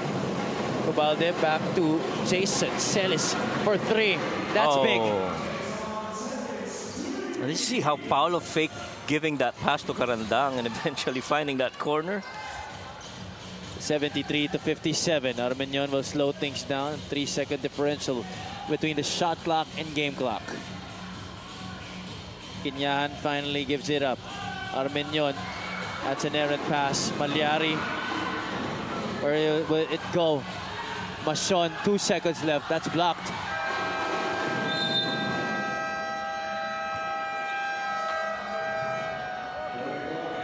And that's going to be it for our third quarter. Valenzuela making some errors in the end of that third quarter to be able to allow Bulacan to come to within 16. Check out Mike Mashon tonight, though, Coach. 13 points and 6 rebounds. Yep, and definitely he alongside Trasona have been the two very active guys for the bench of Valenzuela. Trasona started the game. Mashon did come off the bench. And they are a big reason why they continue to control this game. Aside, of course, from that man who delivered the pass, Andre Armenion has been making sure that everybody is eating right now for Valenzuela. 73-57, our end of third quarter score is brought to you by GameX, the official online ending partner of the MPBL, the first and original online basketball ending sa Pinas.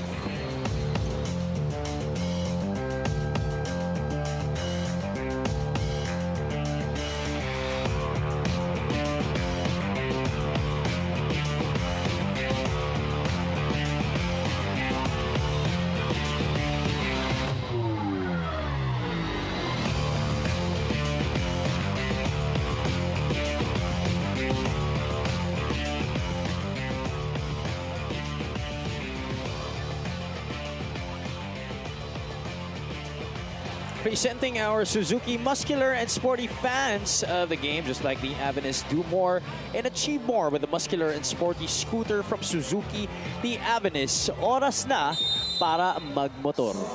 Si Chris De Chavez yung muscular. He kept going in.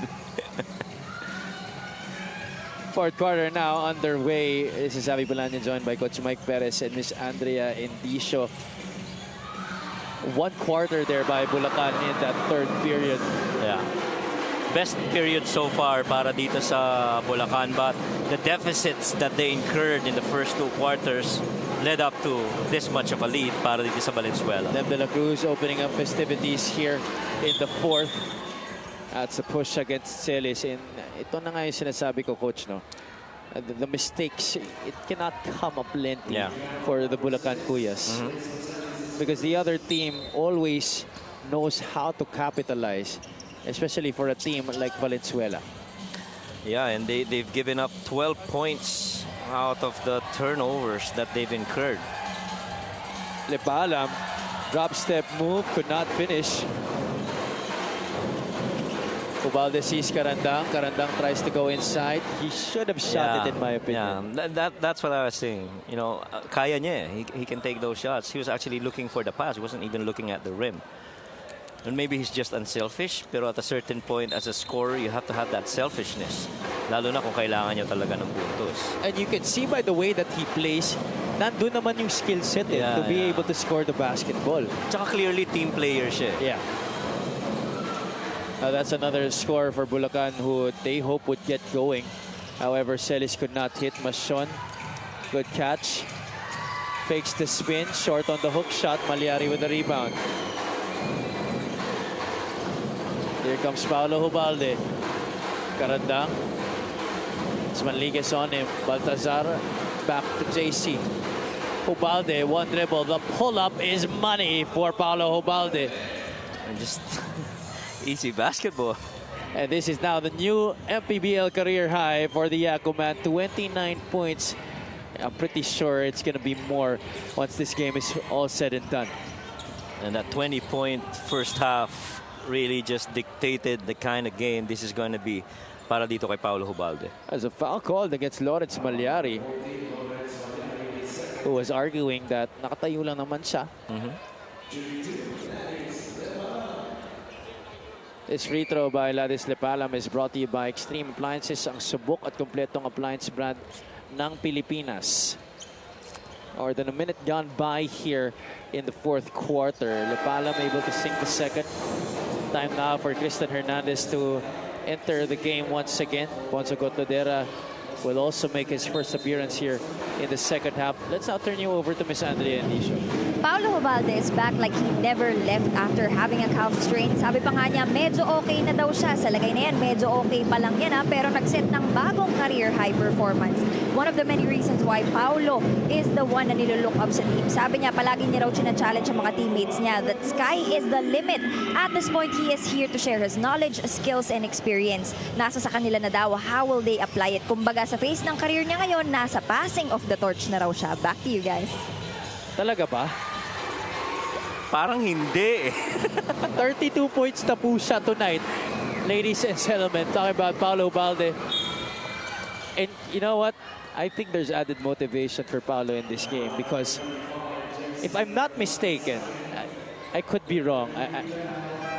He did play for Valenzuela a few years back. Right. This is actually kind of like a homecoming. Yeah. Para dito kay Paolo Hubalde. And that's why he's had those laps with management, Valenzuela management in between games. Offensive foul against Jerick Inyahan. This is just a 15-point lead, by the way. Right. With still an eternity of basketball to play. Bulacan is not yet out of this. Yeah, and they've been shooting really good from 3. They're 9 of 29. Hubalde, heat check. That time, that was too strong. And that's his favorite side of the floor, the left side, in taking threes. And so, almost always, that shot's going to go in every time, lalo na if it's unchallenged. Manliguez able to get by Joshua Montero. Ball tap from behind. It will stay with Valenzuela with 8 remaining on their shot clock. Ralph Manzo babalik dito. para kay Coach Buds Reyes.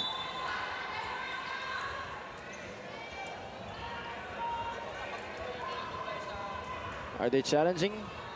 Yes, they will challenge. Bulacan will.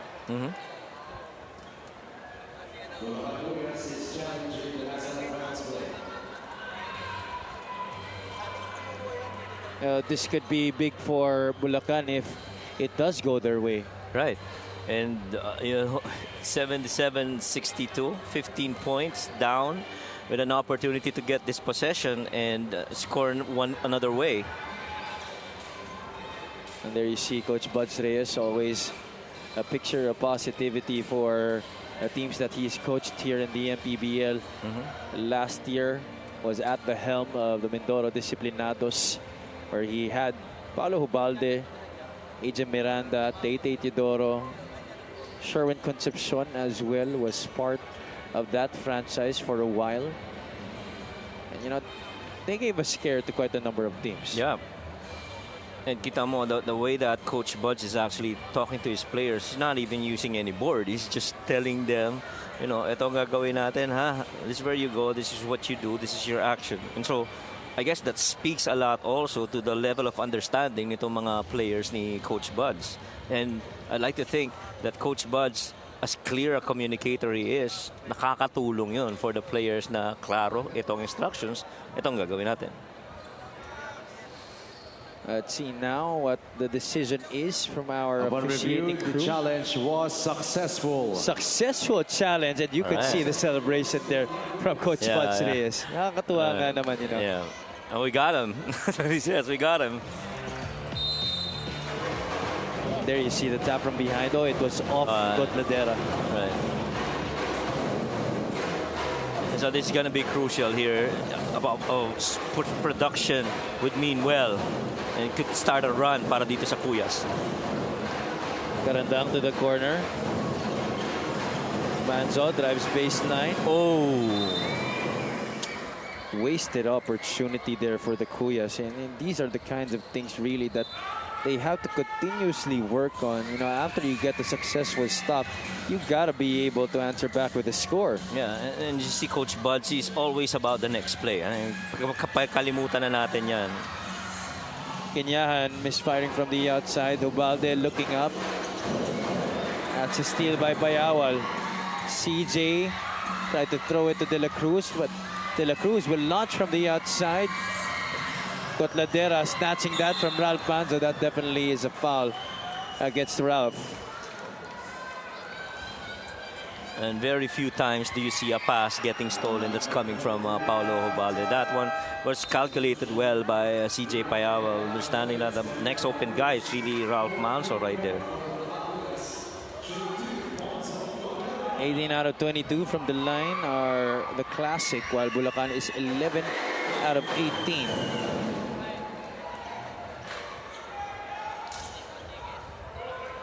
Gotladera, one of the newest additions to Valenzuela's roster this season. Another ex-PBA player. 79-62. 17 pa rin ang kalamangan dito ng Valenzuela. Three-pointer no good. Hernandez with the rebound. Banzo, power dribble, goes up. No good on the basket. Manliguez trying to control against Paulo Ubalde. They go to the left side. Payawal, that doesn't look good. Yeah, way off.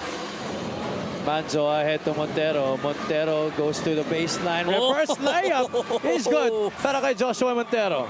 How about that shot? Too deep inside, but still able to put enough English to that finish. Wow, good finish by Joshua. The degree of difficulty on the shot here, they forced the turnover. That's a traveling violation against Ponce Gotladera. Akala mo wala na siyang pupuntahan dun eh, no? Exactly. Nagawan pa ng paraan. I was very surprised that he went up for that reverse. Ubalde to the baseline. Hernandez is cutting. Oh, that's off his thigh.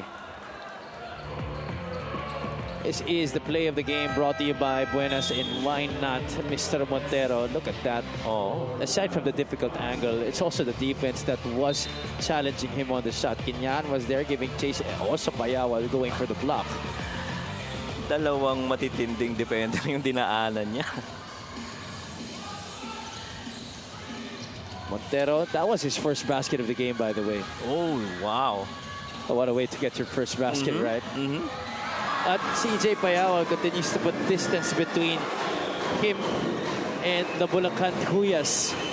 Actually, may gumagawa rin yan sa side ng Bulacan. Kaya lang si Paulo Hubalde din. And he turns it over here. Hubalde looks tired. Manligues will sky and score! Flex it over. Manligues. What a move! Gotta see that one more time. We definitely do have to see that one more time. Between the legs. At may oras pa para magtimpla ng kape sa ere. Daryl Manligues. What a sequence coming from Valenzuela's starting point guard. Take a look at that again. Poetry in motion for Daryl Manligues. The grace going up and that strong finish. What a move. Timeout on the floor. We'll be right back.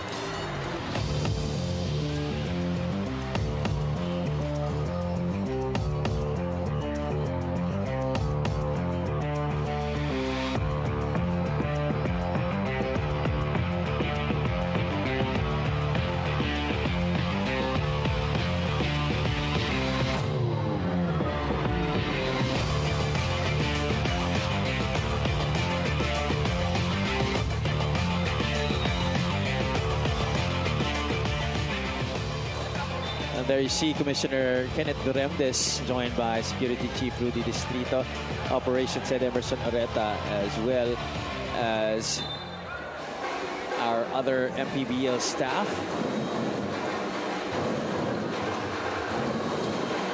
We are live from the West Arena here in Valenzuela City.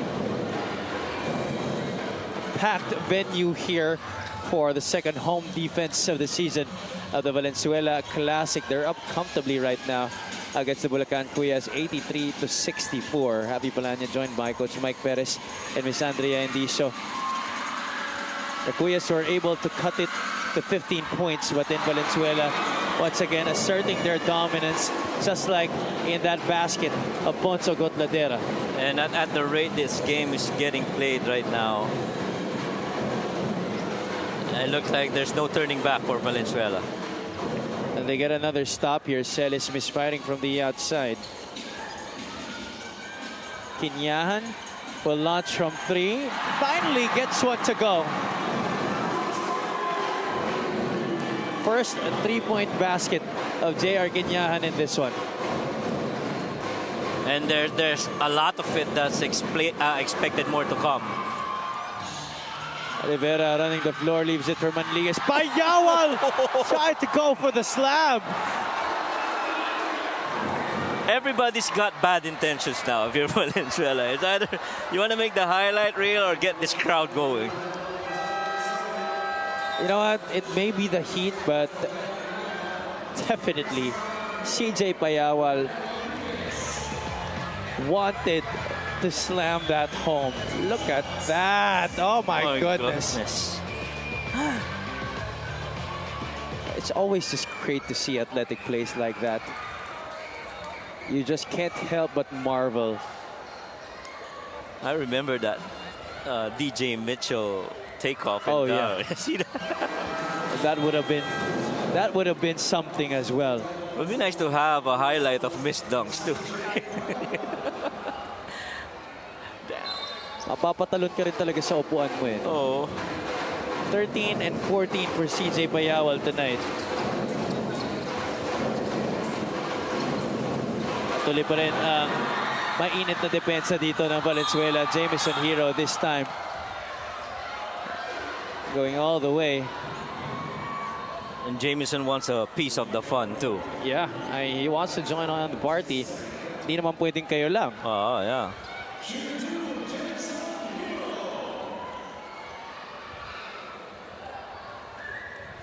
Hero at the line for 2 shots.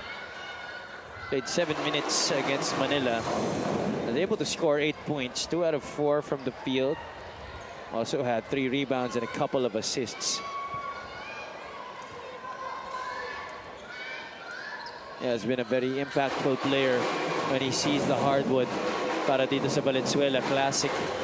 You know, these performances from their homegrown players just making the fans of Valenzuela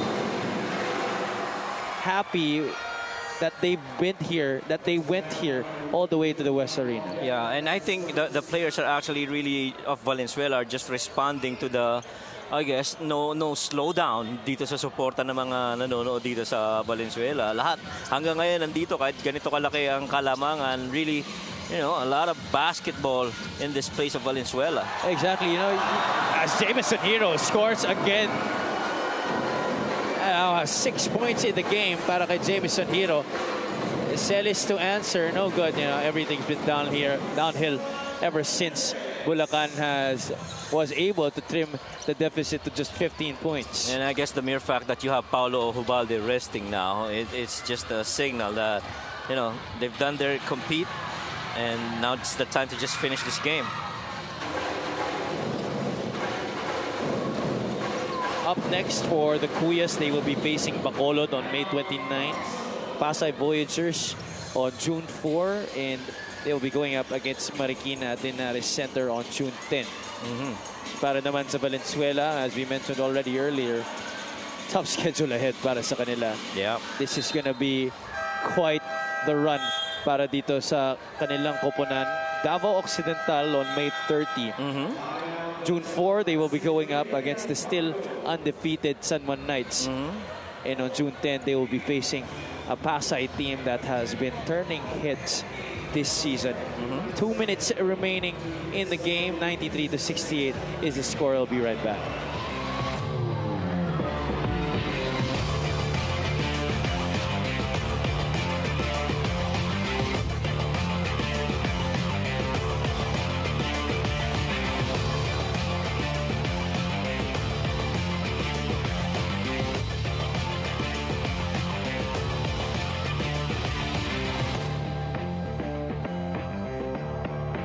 You just look at the crowd here at the West Arena in Valenzuela City. They love their basketball, the basketball capital of the Philippines. That's the Tito of Doors, my wife. That's Tito Nene and his son, right here from Valenzuela. Happy viewing, Tito Nene. We now enter the final 2 minutes of this one, brought to you by GameX, the official online ending partner of the MPBL, the first and original online basketball ending sa Pinas. I think they want Chris De Chavez to sink a 3 here. This place will go nuts if that happens. De Los Santos still doubled there. Rivera cuts to the middle. De Chavez. There you go. Almost, but not quite. Gotladera. Oh. The hoop and the harm for the former Ateneo Blue Eagle. And, you know, even to the very end, very clear yung advantage inside the bigs area para dito sa Valenzuela. Look at that. Against 2 defenders. No problem para kay Ponzo Gotladera. +9 ka sa rebounds, tapos +12 ka sa second chance points. I mean, what more can you ask for from the bigs? 7 points and 6 rebounds para kay Ponzo Gotladera. And really it was a matter of guys coming in from the bench dito sa Valenzuela. 49 points they got out of that bench guys that came in. What a contribution. Just a total team effort here at home for the Valenzuela Classic. Bulacan's shooting percentage has dropped below 40% at this point. De Los Santos goes by Viernes, able to score on the reverse.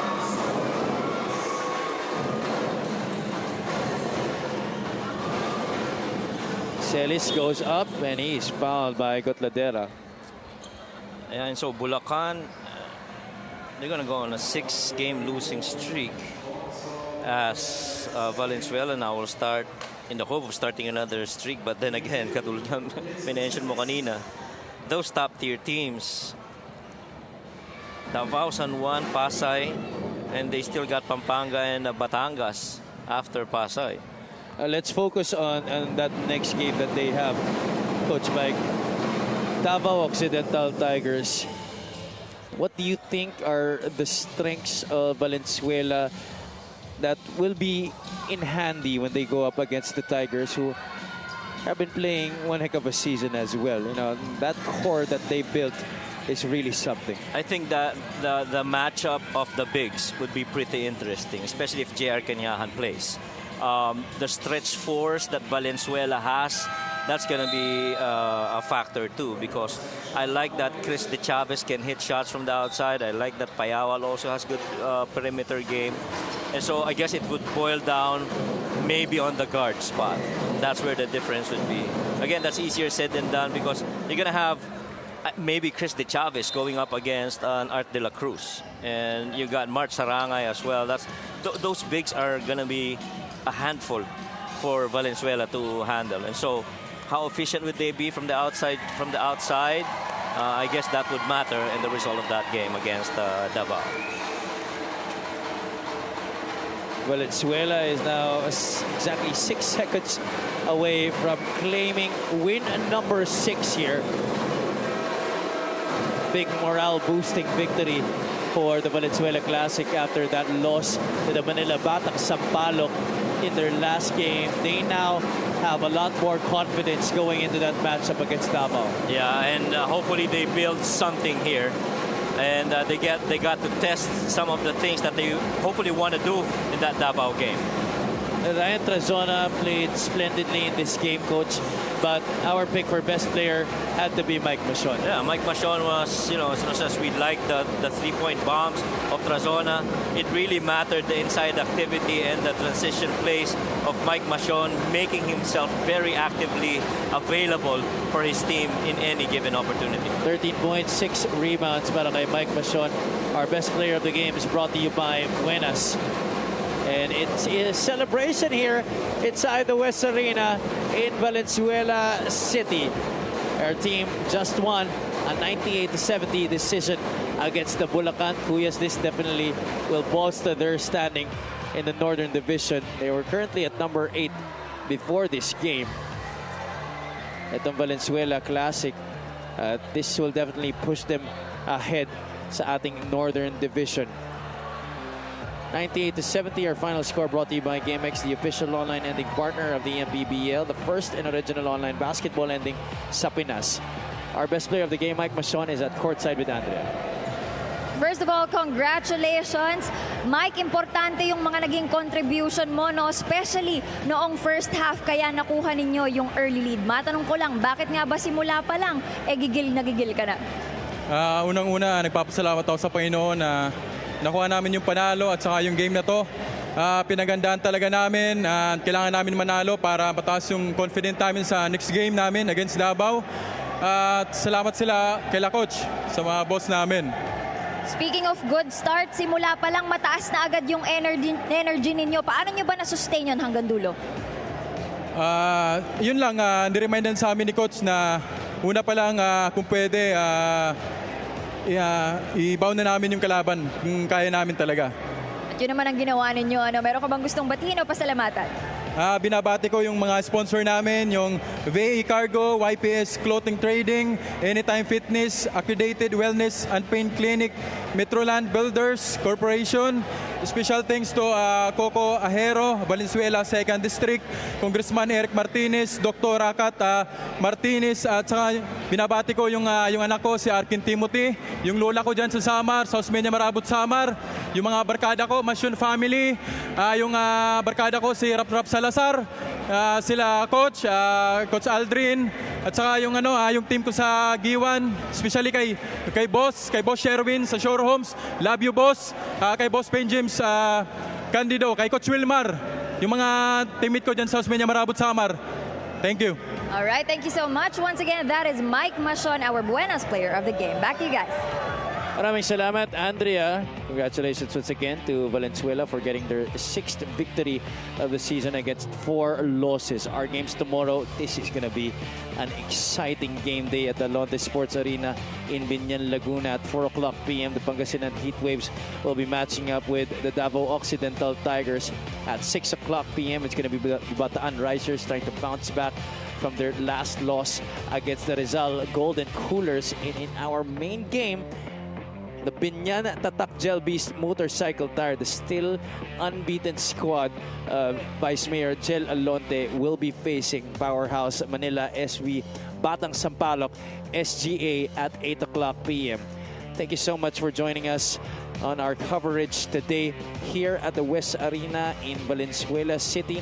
For my partner, Coach Mike Perez, for our courtside reporter, Ms. Andrea Endicio, for all the hardworking men and women of our production crew, executive producer Russell Torres and Direct Freddy Picardal. This has been Javi Pananya saying good night from Valenzuela City. This has been the Maharlika Pilipinas Basketball League, ang liga ng bawat Pilipino.